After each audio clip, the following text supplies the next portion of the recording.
त्यामुळे शासकीय गोपनीयता कायद्यामध्ये काहीही गोपनीय म्हणलं असलं तर या कायद्यात ते द्यावं लागेल, अशा प्रकारची यंत्रणा या कायद्यामध्ये निर्माण झालेली आहे. त्यामुळे 82 वर्षाची आपल्या प्रशासनात जी एक गोपनीयतेची कल्चर तयार झाली होती ती बदलण्याचं काम या कायद्याने केलं आणि त्यामुळे गोपनीयतेकडून पारदर्शकतेकडेचा प्रवास या कायद्याने आपल्याकडे उद्दिष्ट ठेवलं. त्यातलं महत्वाचं दुसरं उद्दिष्ट ठेवलं की प्रशासकीय लोकांनी नागरिकांप्रती, जनतेप्रती उत्तरदायी असलं पाहिजे. आमच्या देशामध्ये आम्ही लोकशाही प्रजासत्ताक राजवट स्वीकारली. प्रजासत्ताक याचा अर्थ प्रजेची सत्ता, प्रजा ही राजा. शासनात काम करणाऱ्या लोकांना काय डेसिग्नेशन आहे हो? तो चीफ सेक्रेटरी असेल नाही तर क्लास 4 पिऊन असेल, एकच डेसिग्नेशन सगळ्यांना. शासकीय नोकर, गव्हर्नमेंट सर्वंट, राजाचे नोकर. काय अवस्था झाली 70 वर्षात? राजे झाले नोकर, नोकर झाले राजे. राजांना राजांचं राजे पण परत कळण्याकरता हा कायदा अस्तित्वात आला, हे लक्षात घेण्याची गरज आहे. या देशातला प्रत्येक नागरिक फक्त राजा नाही, प्रत्येक नागरिक फक्त मालक नाही, तर तो या देशाचा, या राज्याच्या, स्थानिक स्वराज्य संस्थेचा सावकार सुद्धा आहे.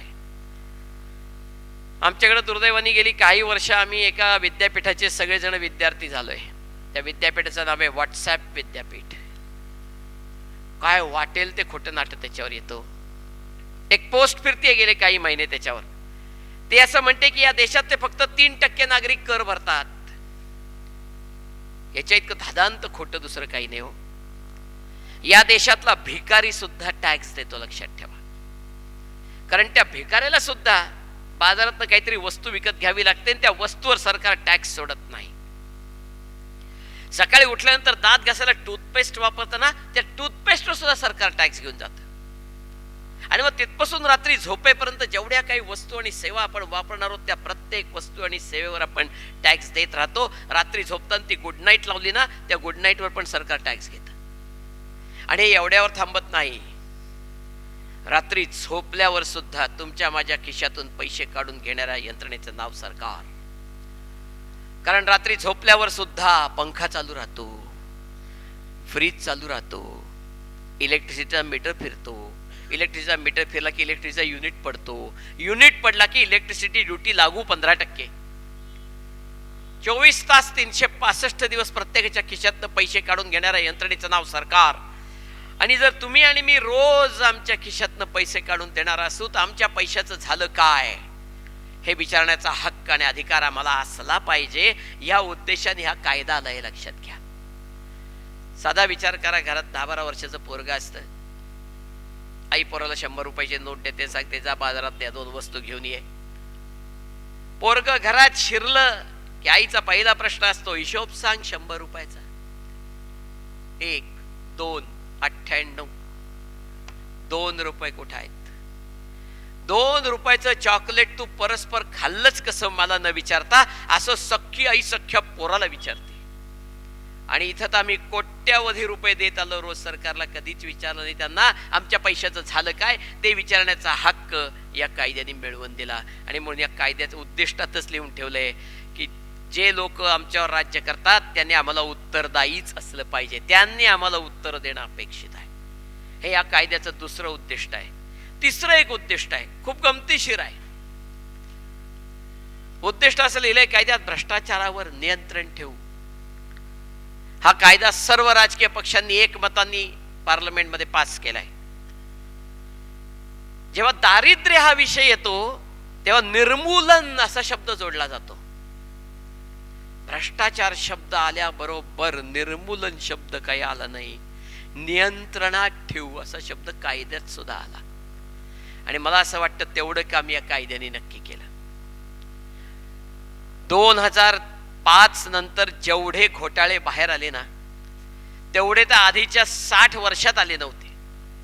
म्हणजे याचा अर्थ आधी 60 वर्ष घोटाळे होत नव्हते असं नाहीये, बाहेर येण्याचा मार्ग नव्हता. या कायद्याने तो मिळवून दिला. आणि या कायद्याने केलेलं सगळ्यात मोठं काम म्हणजे यांनी बापाला घरी घालवलं.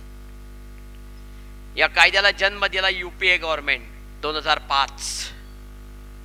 2014 साली जेव्हा सार्वत्रिक निवडणुका झाल्या त्या निवडणुकीमध्ये सगळ्यात मोठा जो विषय होता तो होता करप्शन, स्कॅम, भ्रष्टाचार.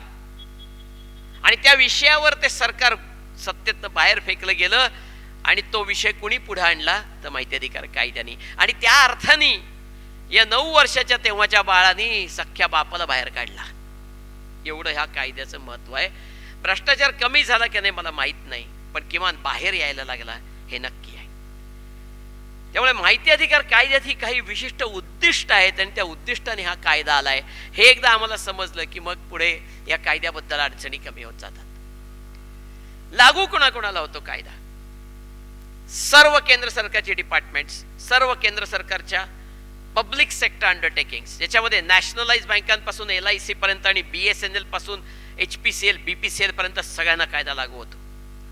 सगळी राज्य सरकारची डिपार्टमेंट, सगळी राज्य सरकारची पब्लिक सेक्टर अंडरटेकिंग्स, ज्याच्यामध्ये ST महामंडळापासून महावितरण पर्यंत सगळ्यांना कायदा लागू होतो.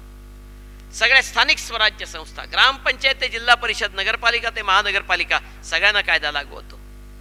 एवढंच नाही, सगळी अनुदानित शाळा, कॉलेज, विद्यापीठ, पोलीस आणि कोर्टाला सुद्धा हा कायदा लागू होतो. आणि मग ज्यांना ज्यांना हा कायदा लागू होतो त्यात प्रत्येकाला सांगितले की तुमच्या एका तरी अधिकाऱ्याला तुम्ही शासकीय माहिती अधिकारी असं घोषित करायचं आणि बाहेर पाटी लावायची. आणि मग आपल्याला काय करायचं हो? माहिती अधिकारात काय करायचं? माहिती मागायची.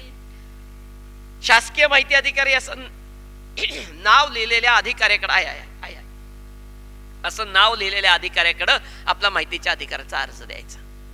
या अर्जाचा फॉर्मॅट आहे पण अतिशय सोपा आहे, हाताने लिहिलेला सुद्धा चालतो.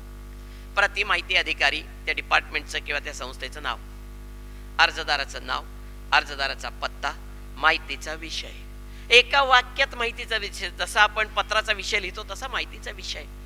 माहितीचा कालावधी, केव्हापासून केव्हापर्यंतची माहिती पाहिजे. 1 जानेवारी 2001 ते 1 जानेवारी 2019, काय प्रॉब्लेम नाही.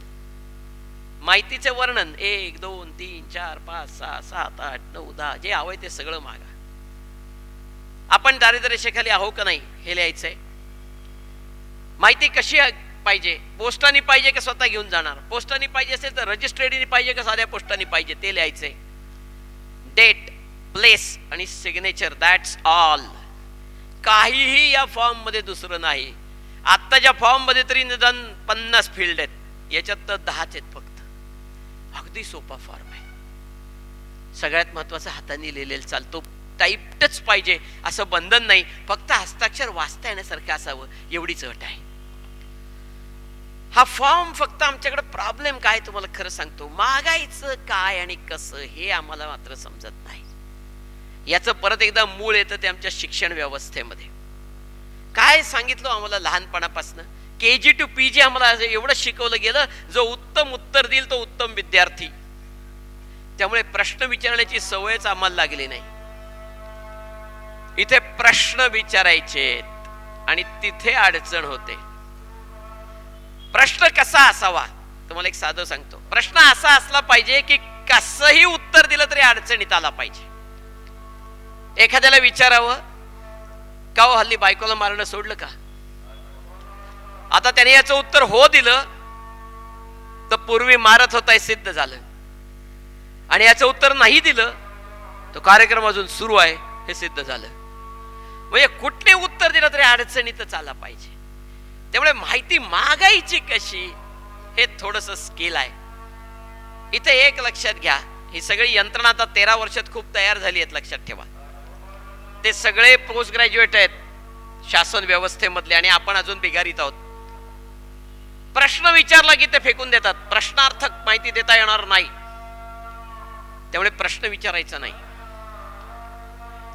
हे कोणत्या नियमाने केलं असं विचारायचं नाही. हे ज्या नियमाने केलं त्या नियमाची प्रत मिळावी, पूर्ण विराम, प्रश्नार्थक नाही. अर्थ तोच झाला पण मागायची पद्धत बदलली. त्यामुळे अशा प्रकारचा अर्ज तयार करायचा, ज्या प्रत्येक संस्थेचं ज्याचं नाव लावलेलं आहे माहिती अधिकारी म्हणून त्याच्याकडे देऊन टाकायचा. त्या अर्जासोबत 10 रुपयाचं शुल्क भरणं अपेक्षित आहे. हे 10 रुपये कॅशने भरून चालतात. 10 रुपयाचा डिमांड ड्राफ्ट पण चालतो. फक्त 10 रुपयाच्या डिमांड ड्राफ्टला 35 रुपये पडतात, कारण बँक कमिशन आहे 25 रुपये. राज्य सरकार किंवा स्थानिक स्वराज्य संस्थांच्या अंतर्गतचं जर खातं किंवा डिपार्टमेंट असेल तर 10 रुपयाचा कोर्ट फी स्टॅम्प, असा एवढा एवढा कोर्ट फी स्टॅम्प मिळतो, कोर्टात मिळतो, स्टॅम्प पेंडरकडे पण मिळतो, तो लावून चालतं. केंद्र सरकारच्या अंतर्गतचं डिपार्टमेंट असेल तर त्यांना कोर्ट फी स्टॅम्प चालत नाही, त्यांना 10 रुपयाची पोस्टल ऑर्डर चालते, इंडियन पोस्टल ऑर्डर, कुठल्याही पोस्टात मिळते ती. त्यामुळे अशा प्रकारे 10 रुपयाचं शुल्क भरून अर्ज करता येतो. जर आपण दारिद्र्य रेषेखाली असाल तर हे 10 रुपयाचं शुल्कही भरावं लागत नाही. फक्त अर्जासोबत आपण दारिद्र्य रेषेखाली असल्याचा पुरावा जोडावा लागतो आणि पुराव्यात 2 पैकी एक काहीही चालतं. पिवळ्या रेशन कार्डाची झेरॉक्स किंवा दारिद्र्य रेषेखालच्या यादीत नाव असल्याचा पुरावा, दॅट्स ऑल. हा अर्ज दाखल केल्यापासून 30 कॅलेंडर डेज मध्ये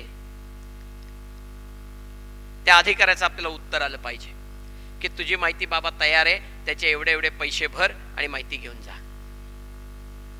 हे पैसे वेडेवाकडे मागता येत नाहीत. काय राहू दे, हे पैसे वेडेवाकडे मागता येत नाहीत. 2 रुपये कागदाला एवढेच पैसे मागता येतात, त्यापेक्षा जास्त पैसे मागता येत नाहीत. जर सीडी मध्ये माहिती देणार असतील तर 50 रुपये सीडी. आता या कायद्यात अजून एक सोय आहे. अनेकदा आम्हाला ना नक्की काय मागायचं हेच कळत नाही. याला उपाय दिलाय या कायद्यात, राईट टू इन्स्पेक्शन दिलाय.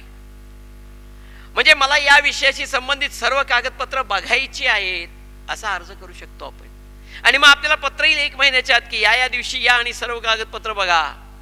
सगळ्या फाईल मांडून ठेवलेल्या असतील, आपण तिथं जाऊन बघू शकतो त्या फाईल्स, तिथलं याचं लगेच नोटिंग करू शकतो, तिथंच फोटो घेऊ शकतो किंवा त्याला झेरॉक्स द्यायला सांगू शकतो. पहिला तास याकरता फुकट आहे आणि पुढच्या प्रत्येक तासाला 20 रुपये तास एवढे आपल्याला पैसे द्यायला लागतील. पण जागेवर जाऊन माहिती बघायची पण सोय आहे, लक्षात घ्या.